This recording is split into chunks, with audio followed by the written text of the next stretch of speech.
Hello, Tool Kids.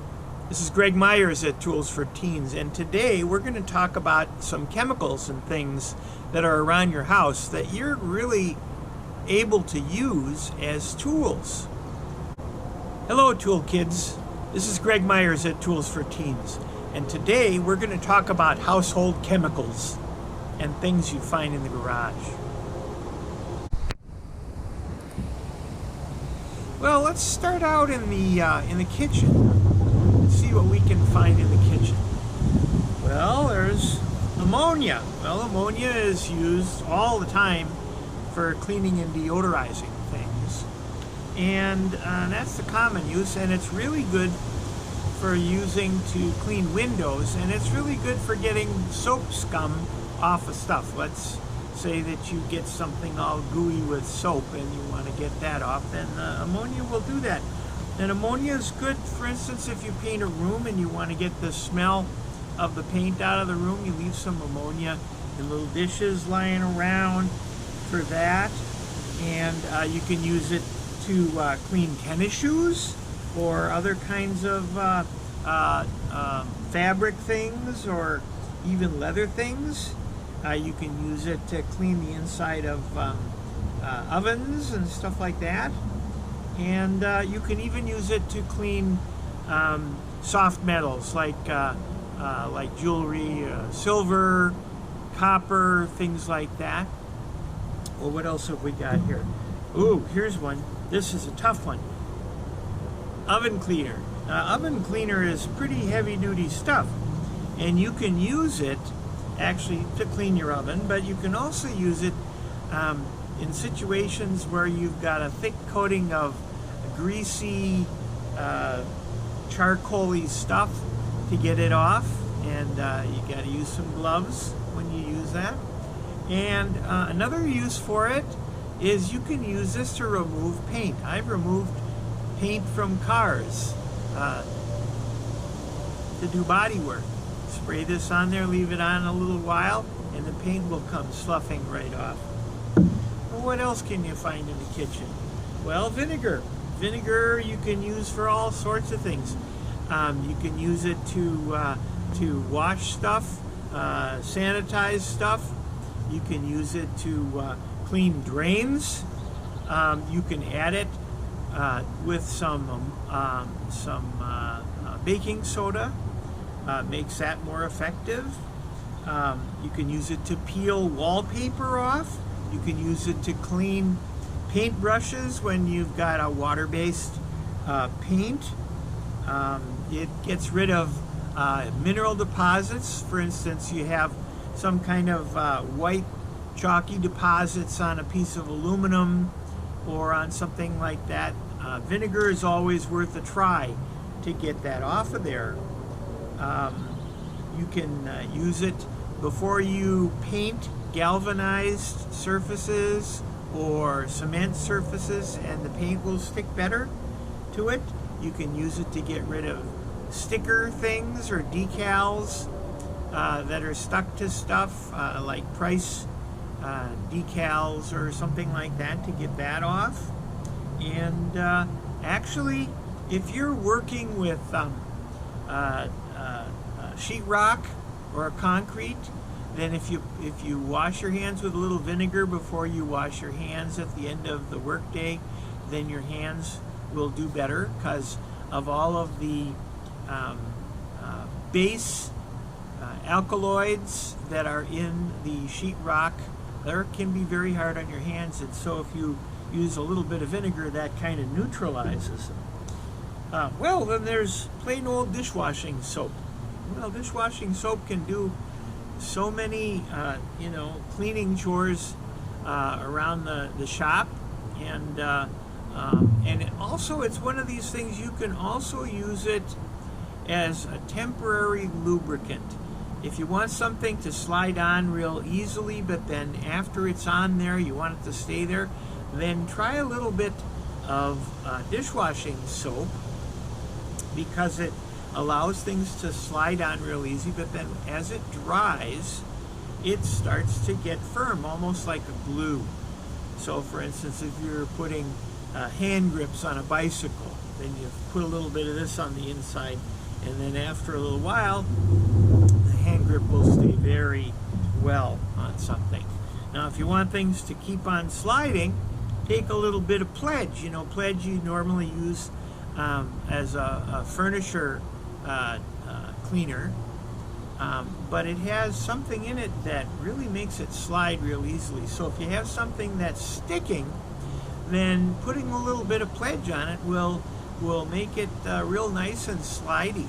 Another thing would be a candle. If you had a zipper, for instance, that wasn't sliding up or down, or some sort of a sliding glass door or something, you could try taking a candle and rubbing the candle on the tracks of whatever has to slide, and that's another sort of what they call a dry lubricant that you can use. Well, what else we got? Okay, we've got cleanser, wash cleanser. This is Comet, there's Ajax, there's Barman's Delight, or whatever it's called. Anyhow, these generally have some bleach in them, but then part of what makes them work is the fact that they're sort of like a sandy material, and you're rubbing the sandy material on a surface, and it helps to bring it off. So this is very good for cleaning metals, and that's where it comes in really handy, is for cleaning metals. Sometimes though, you don't want to have the bleach in it so much. You just want that grinding in there. So maybe baking soda is another thing to use. Baking soda works for so many different things, and in this case, for instance, if you are trying to polish something, then baking soda can work really well. If you put a little bit of baking soda with a little bit of water, people use it to brush their teeth, but you can also use it, for instance, to shine up a piece of plastic that is becoming opaque. For instance, you could even use it on plastic glasses. You gotta be careful, but you could do that.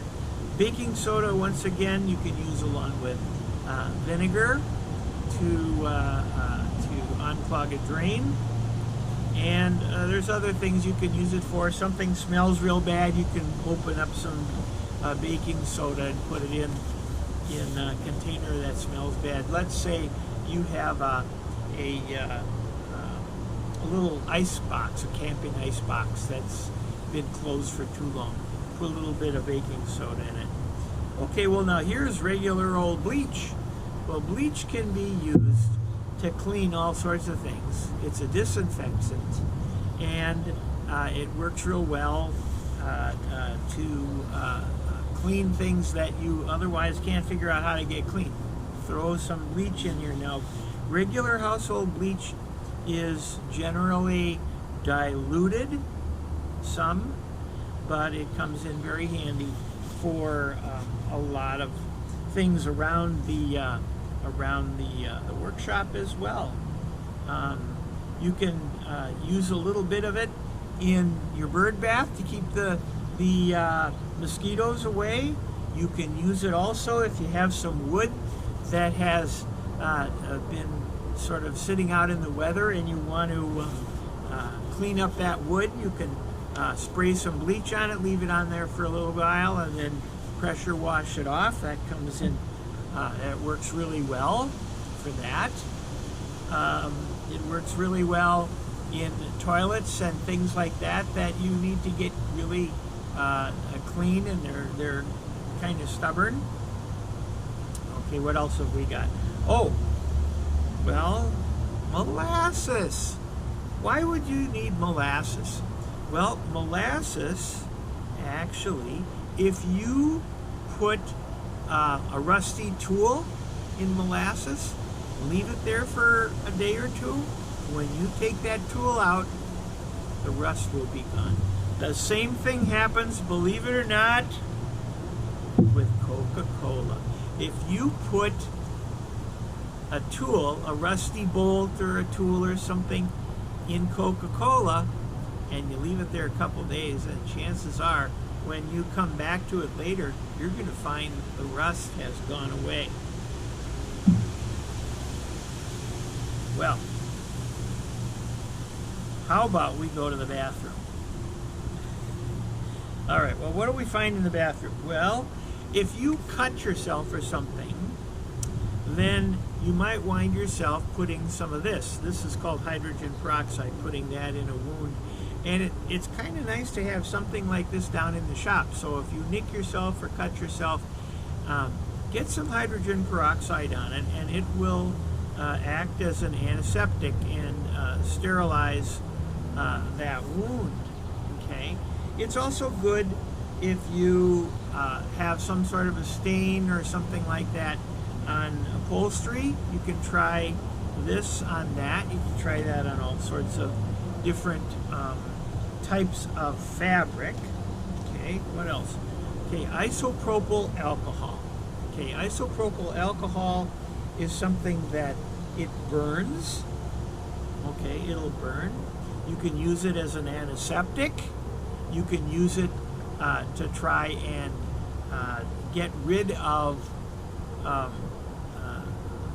stains in different things. Things like paint stains. You can try to use that to get rid of things. It's good as a chrome cleaner. It's good to take the frost off of glass. So if you have some glass that frosts up all the time, if you treat it with some isopropyl alcohol, then that can work to keep the frost off. You can use it on hinges, things that might otherwise get frozen. That decreases the freezing. You could take some of this and put it in a bag with some water, and then put that in the fridge. And then if you bonk yourself, then you've got kind of a slush instead of a hard thing to put up against your goose egg or whatever happens that you have a problem with. And it's also a good thing to help leather stretch. You put a little bit of this on leather, and it'll help the leather stretch. It'll help you if you want to clean a phone or a keyboard. It helps with that. It helps to take ink stains out. You can pour a little bit of this on a tick, and especially dog ticks, and the tick will let loose. So there's lots of great uses for isopropyl alcohol. And then your mom probably has some nail polish remover in the bathroom. And nail polish remover is made up usually of something called acetone. And acetone is a solvent, which is something that dissolves organic substances, like most paints, and that's why it works on nail polish. And so it'll work a lot of times when you have something that's gummy or something that's like paint, to dissolve it and get that to go away. And that can come in very handy. That can come in handy when you're removing stains as well. So it's kind of nice to have some nail polish remover around, and some alcohol around, and some vinegar around, and some ammonia around. And between those things, there's almost nothing that you can't get to disappear before Mom comes home. Well, now we're down in the driveway, and we're going to take a look at some different things that we use in the garage and around cars and around the garden.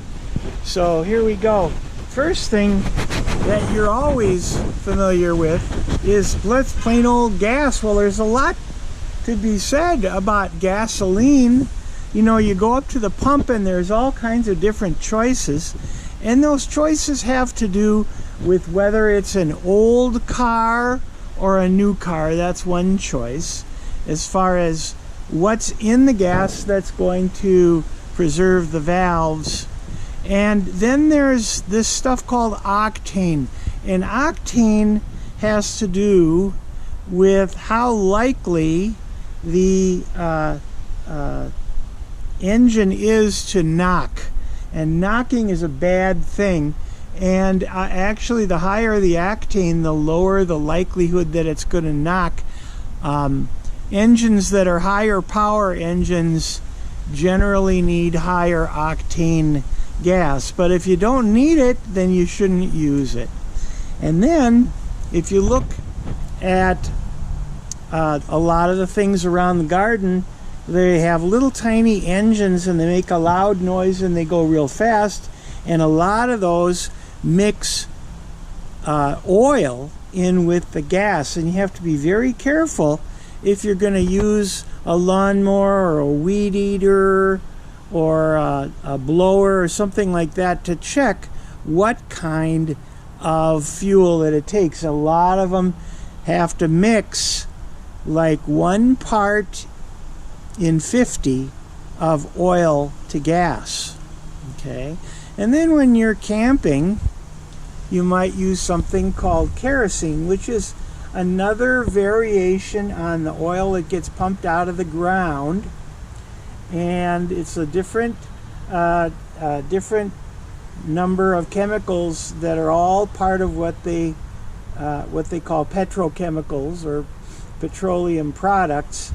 And kerosene burns very pure, and it's very similar to what they actually use in diesel trucks. One thing you don't want to do is mix up diesel and gasoline at the pumps when you're at the gas station, because you can cause a lot of trouble by doing that. Well, there's all sorts of oils that you might see at an auto parts store or on the shelf in somebody's garage, and each one of those oils was developed for a specific purpose. With older cars, you need an oil that is made for older cars, and there's always going to be a number on the oil can, and it's either going to be a single number or 2 numbers with like a dash in between. This is SAE 30. This is an old type of oil that's still used in all sorts of farm machinery and in old cars like my old truck. And it's some of oils have something in them that washes the scum off the walls of the cylinders, and some don't, and that's called detergent. And you want to make sure that you've got the right thing. Now here's an oil that is used both in trucks that are diesel trucks and in cars. It's also a single number oil. That's called viscosity. That number is called a viscosity. And you can get that in all different sizes. And then there's oils that have multiple viscosities. That you'll see 2 numbers on there. This says 5W30, and that oil is a good oil for use in colder weather. Okay, and you can find oils that are 1040 and higher than that you might use in racing applications, or you might just use in very hot climates. Here's one that's a little warmer, 10W30 it's called. And then there's oils that are really not even made so much out of oil. They're made out of what they call synthetics, and they're generally a little more expensive oils. They last a little longer. You don't have to change them quite as frequently. This is one for Japanese cars, and it's actually, look at that, 0W-20, which is just fine for the modern Japanese engines. And it's so important to look under the hood or in the owner's manual to see what oil they recommend for what time of the year. Well, there's oils that are for in the engine itself, and then there's oils that are for in other parts of the car, for in the transmission. There's a specially formulated oil that has a lot of detergent in it, and then there's different fluids that go in the brakes, and they have a special type of qualities that make them good for brakes so that they don't rust inside the brakes. And then there's oil for transmissions, other transmissions, manual transmissions, and for the rear end of cars, and for the transfer cases in four-wheel drive. There's special oils that go in the power steering system, and then there's different gases that go into the air conditioning system. If you think you're overheating, then you're going to probably need some antifreeze and coolant, and that comes two different ways, and you don't want to mix those up. One way it comes is full strength, where you put that into the car, and you have to add some water for every gallon of this stuff that you put in. You have to add a certain amount of water, and there's instructions on the label about that. And then there's others that are pre-mixed antifreeze. That is for the lazy bones among you. Well, no good auto mechanic is complete without getting a little bit of grease on them. A little grease under the fingernails, and here's the grease before it gets all dirty and icky. And you squirt that all kinds of places to make things stop squeaking and to make things just move a little bit better. And sometimes you even need to go and get some petroleum jelly, which is something that you might find in the medicine cabinet up in the house, and you might use that to lubricate things, make bushings go on easier, or maybe even to use around the posts on the terminals on the battery. The key word for today is grease. Well, if you have dirty windows, there's usually some spot where you can put some window washer fluid so that your windows get cleaner. I tend not to be very good at keeping my windows clean, but I'm sure that you can do a better job. Well, around the workshop, lots of times you have to get things loose that are stuck. And one of the things you might use is a penetrating oil, and a couple common ones are PB Blaster and WD-40. And what you do is you put some on, and then you let it sit around a little while. Sometimes you might want to give it a few knocks with a hammer, just taps with a hammer to get some vibration going. And then after a while, come on back, and it's more likely that you'll be able to get something open. Sometimes when you have kind of crusty carburetors and crusty auto parts, you might use something like Gum Out, which is a carbon choke cleaner, and there's all kinds of them like that, and that's a mechanic's best friend. Remember, when you're using chemicals, it's really important to protect your hands and use it in a ventilated location, okay, so that you don't take any of that chemical into your bloodstream or in through your lungs.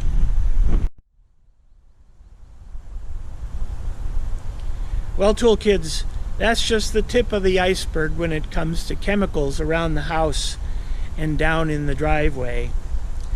But it's a good start. Thanks for watching. I'll see you next time. at Tools for Teens.